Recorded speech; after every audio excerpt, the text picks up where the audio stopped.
slicer, but honestly, slicing it this thick, I probably could have just used my knife. I guess I should have sliced it a bit thinner, a bit thinner. I was pretty lucky getting this cut of meat because I was at the fresh meat section of my grocery store, and it was actually in a section labeled ground beef, and they wanted to grind it up, and I was like, hey, could I have this whole? And she was like, alright, sure, I'll give it to you like this. Next up, once the meat has been sliced, we are preparing some of our other toppings. Starting with this cucumber. We're slicing the cucumber into little quarter ring pieces, into little quarters. We're slicing the cucumber into little quarters, and we're going to dress it up. We're gonna dress up the cucumber. So she's all nice and pretty. Dress her up with some lauganma jelly crisp, some crispy jelly in oil, and also with some lime juice. Gotta make sure all of that crunchy, crispy jelly is incorporated in the oil, so we don't just pull oil out of the jar. We also want some of that crunchy jelly. Now I am slicing a cheek off of a lime, so I can squeeze some of the lime juice into these cucumbers. Also giving that a pinch of salt before we start stirring. Using a tiny rubber spatula to stir all of the jelly crisp and lime juice into the cucumbers. Now we're making a marinade for our beef short rib that consists of sake, mirin, some rice, wine, vinegar. Actually, it's just rice vinegar, some honey, some sesame oil, some dark soy sauce, utsukushi soy sauce, I do believe. Then some salt, and now we need to peel some garlic, so we can grate some garlic into the marinade as well, because we want some garlic in this marinade. So I am using my microplane to grate this garlic, grate it up, and now I'm adding all of the meat to the bowl, and we're gonna give that a good and thorough mix. We want to mix it all nice and thoroughly. Just using my hands for this, because that way I can ensure all of the marinade gets into every nook and cranny of the beef short rib. We want to make sure every inch of this meat is marinated. Now I'm going to wrap this in saran wrap and place it in the fridge to marinate. And we're taking out some oyster mushrooms, some king oyster mushrooms that I am first slicing in half lengthwise, and then just slicing off some discs of some mushroom slices. You could always make this more uniform if you want, but I guess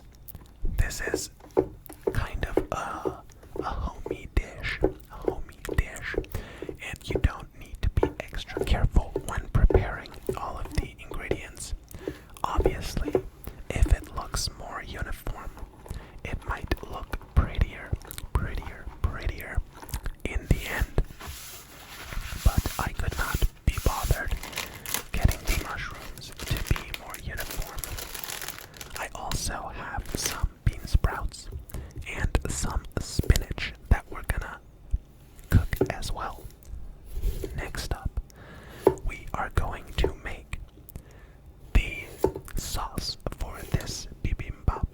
So we need a knob of ginger that I am not very concerned with saving the ginger, peeling quite roughly. I am peeling the ginger with my knife. Although if I had used a spoon, I suppose more ginger would have been saved. More ginger would have been saved. But alas, I used a knife. I used a knife to peel the ginger. Also, this recipe requires quite a bit of garlic in various shapes and sizes. First, we grated some garlic for the marinade. Now, we are going to hack and slice this garlic into some tiny pieces, and that will go onto the spinach later. And then, with some more garlic, we're gonna slice it into these thin little chips that we're gonna fry, and then toss the bean sprouts in this fried garlic, and then the other two cloves are gonna go raw into the sauce alongside the ginger. Now, whenever I grate ginger and garlic, I always grate the ginger first. So, by grating the garlic, I can get rid of some of the fibers of the ginger in the microplane. I basically use the garlic to clean the microplane, sort of. Now we have a box of gochujang that I am using about a tablespoon of in this sauce, as well as some regular soy sauce, some dark soy sauce, some rice vinegar, and some sesame seeds as well. Gotta make sure there's sesame seeds. Also, I nearly forgot, we want to add some honey to this as well. Some honey. I always prefer the darker kind of like forest flower honey. I don't like the yellow bright kind. I prefer the dark honey. Adding some more soy sauce because I felt it could use a bit more salt, and also I wanted to have it a bit thinner. Next up, we are letting some water come up to a boil so we can blanch our bean sprouts for about a minute or two before we drain them and give them a rinse to stop the cooking process. Now, this is a pretty small pot, so the bean sprouts took a lot of heat from the water and cooled it down significantly, but we got the job done nonetheless. First up, we're starting to fry our garlic so we can get the bean sprouts all nice and finished up. Gonna make sure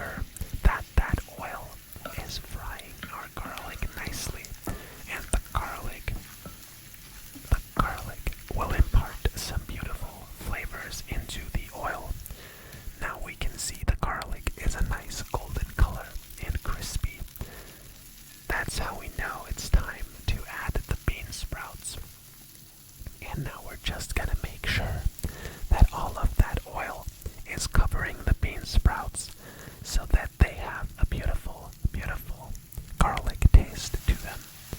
And also we're adding some rice vinegar to this as well. So we have that bit of acidity. We want a bit of acidity in these bean sprouts. Also make sure to salt them a bit. You want them salted.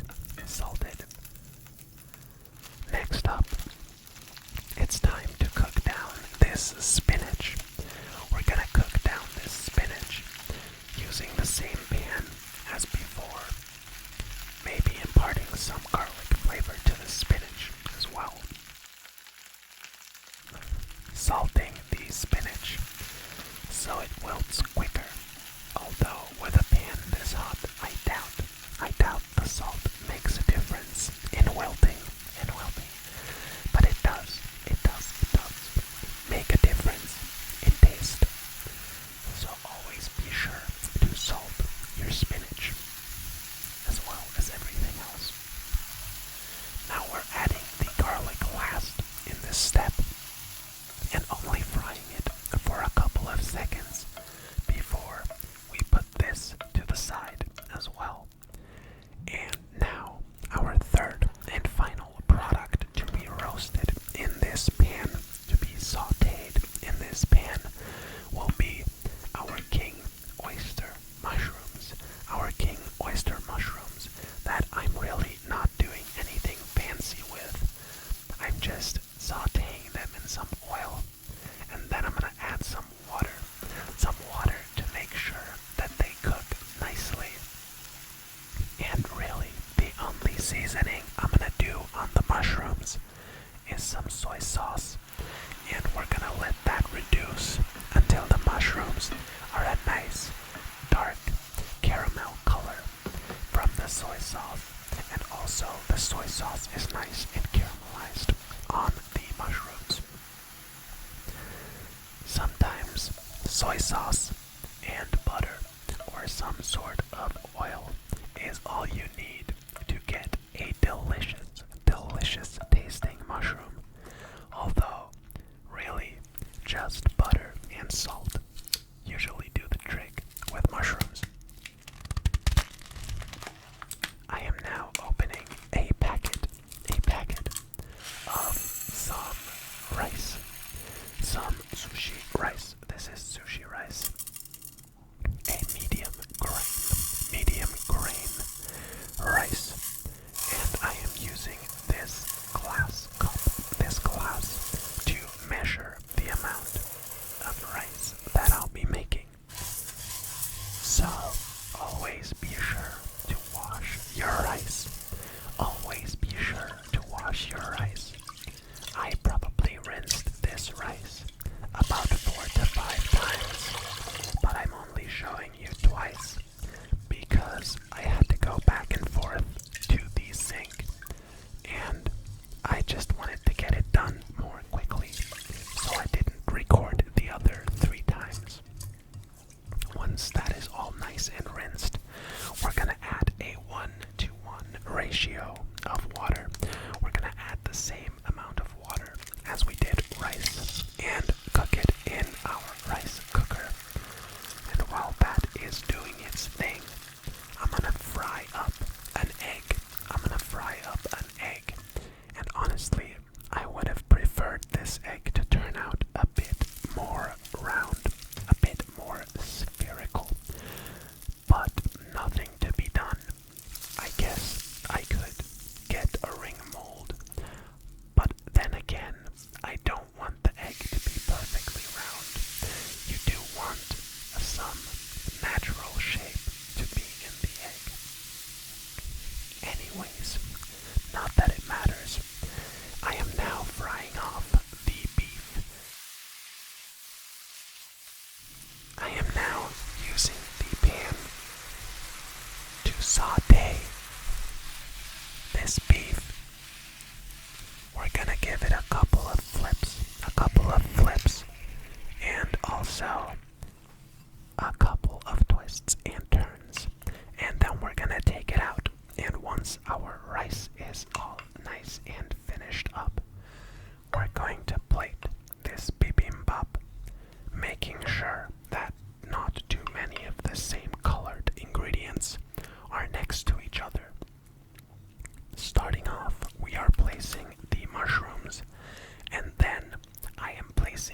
I'll see you in the next one. The last bit of the video is me adding the sauce to the bibimbap and mixing it up, because you're supposed to mix it up before you eat it. So I'll let you have those sounds all to yourself. I hope you have a wonderful night or day.